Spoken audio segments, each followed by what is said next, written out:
Hi, my name is Marc Hauser. What is your name? Okay, I'll remember this for later on. But why do we introduce ourselves like this? We could say, hi, I'm from Switzerland. Where are you from? Or we could say, in my case, I could say, hi, I'm 2 meters tall. How tall are you? But we don't. So I think the name is really essential, because the name is the proof of our existence. If you are in the jungle and you would discover a small little spider that has never been seen before, then what will you do? You will name that spider. And from there on, the spider will exist for us. Of course, it existed before in the jungle, but not for us. So the name really makes life possible. And I would like to tell you the story when naming really changed my life, and to show you how powerful naming really can be. I always wanted to be a superhero, and that's very hard when you are a chicken, like I am, because superheroes, they always fly. And I'm scared of heights, and imagine your life at 2 meters when you are scared every day just by walking around. And so I had to come to a shocking therapy, and my shock therapy was skydiving. And so I tried skydiving, but it didn't really work out, so I'm still terrified now to skydive, as you see. But I also loved it very much. When we fly like this, we call it tracking. So you fly with your arms and your legs stretched or spread out, and you fly forward. You can even fly over cities. And that's an amazing feeling, because it's like the Superman, but without the fist in front. So you can just fly over the city. Of course, you still fall down, because it's free fall. And that's where naming came into play, because I decided to break the world record in tracking. And that was easy, because there was no world record at this time. And so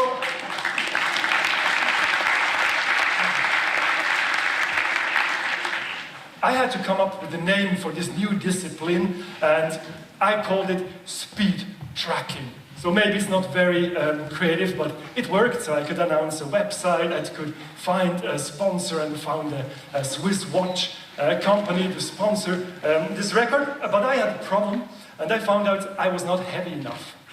So then I decided I had to gain weight. And I wanted to have around 12 kilos more.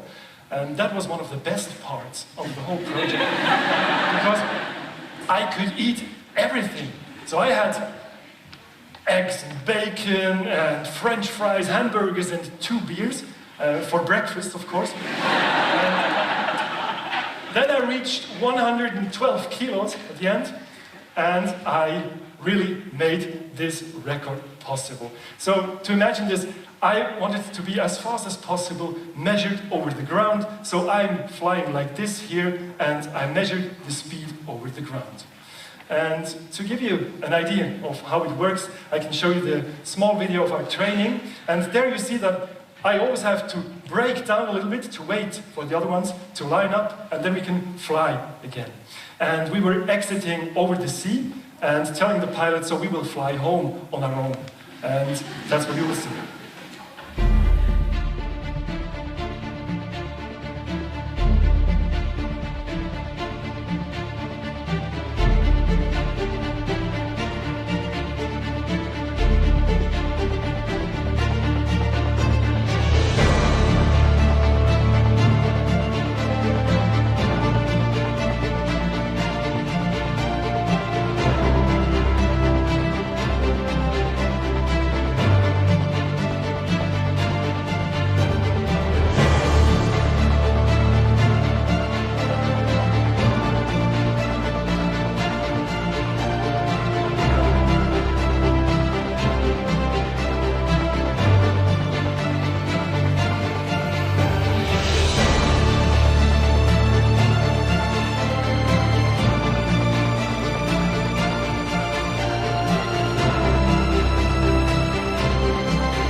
I'd like to talk about naming now, because flying is not everyone's thing. So, in creative naming, I'm running a naming agency, and we come up with names for brands, for companies, for products.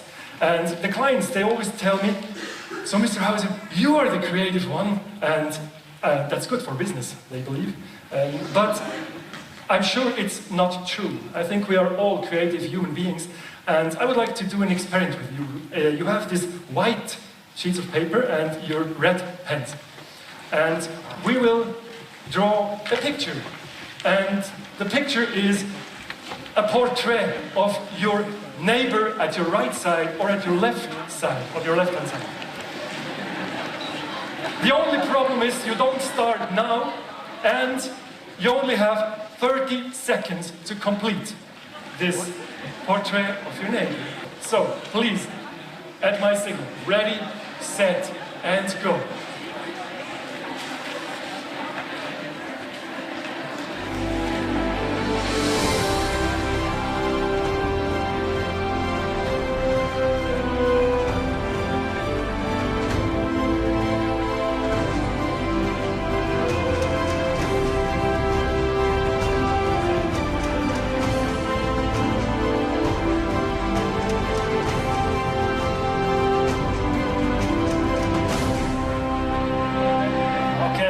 Lines. Thank you very much. Great job. Thank you.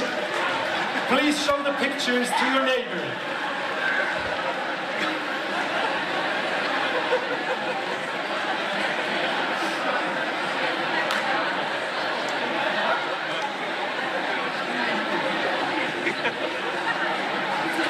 Thank you.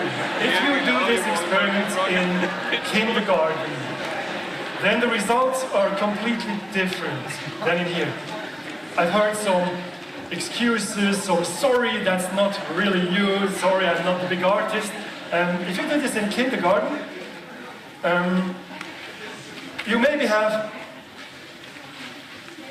a little girl that draws an animal, like a horse, and this girl draws this horse with 5 heads and 26 colors.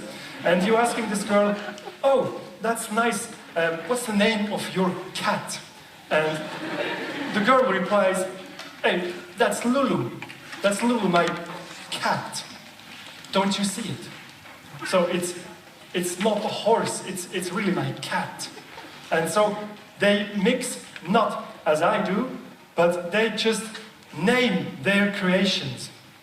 And they have the courage to name their pictures. And we lose this capacity. So we don't say, that's you, just have a look. No, we say, I'm sorry, it's not you. And I think we have to rediscover this capacity to name our creations, to name our ideas, even to name our dreams. And that's very important. Who knows the band Johnny and the Moondogs? Okay? They played here some years ago. Maybe you know the Beatles. So they changed their names, they renamed, renamed over and over again, and finally we all know the Beatles. But the name Johnny and the Moondogs was really essential for the beginning of their career, because otherwise they could not start the career. I was, for example, a guitar player of a rock band in the 80s, and we were very, very famous. We toured around the world, at least in my imagination. We never came to the stage where we named the band. We just called the band. So we could not even sign the demo tapes writing us. Maybe this would be a name like U2, it's us. But so I'm not the guitar player as I could be, maybe, but I was not talented anyway. So it's important to name our dreams. That's very important. Sometimes we hear, one day I will write a book, or one day I will open a restaurant. But I'm sure that that doesn't work like this. So we should really come up with a name. For example, if you would like to open a restaurant and the only thing you can cook in French cuisine is omelette, then why don't you call it omelette? Then you have the O, you have with all the O's you can make the omelets, with all the ingredients in it, and then you have this picture, you have even a logo, and then you can write a menu, then you can start. So the name really brings life into your project, and that's really essential. So don't say, one day I will open the restaurant, just name it from the beginning. It's not essential to find the right name from the beginning, but to name it, that's essential. And when creativity comes into play again, I would like to play something with you. You all have these small little golden items, and as I'm from Switzerland, we have some gold back there. Not too much anymore after this event, but you all have these gold plates, and we will play a new game that you have never played before. And the name of the game is Flying Gold Tennis, which means we take the well-known part of tennis player Roger Federer, we take the gold of the Swiss bank accounts, of course, and we take the flying I was discussing before. And we mix it all up. That's what creativity is. We take well-known parts, we mix it up in a new way, and we play around. And so please take all your little golden devices, they are 24 carats, real, pure gold, and you try to blow underneath the gold, and to keep the gold into the air, here in this room. As long as you hear the music. Okay, please.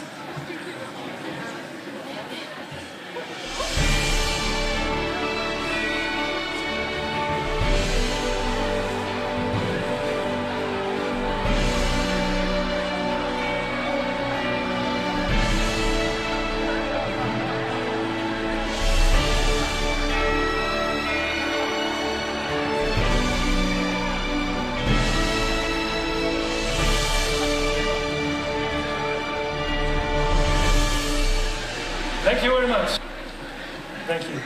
If we play around like this, we make some faults and mistakes, we make errors, and that's the way creativity really can flourish.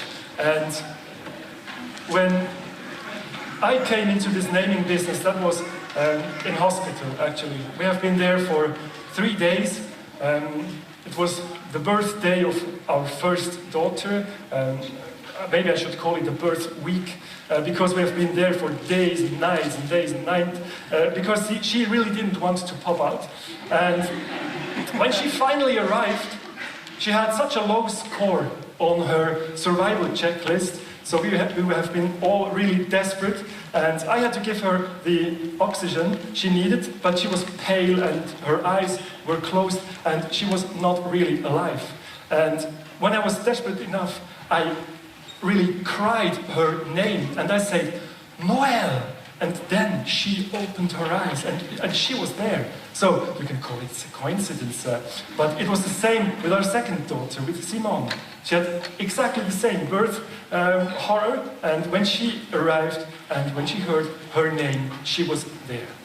So, please to let me wrap up this for you. I wish you the courage to dream the big dream. And I wish you the courage to believe in your own creativity. And first of all, I wish you the courage to name your dreams.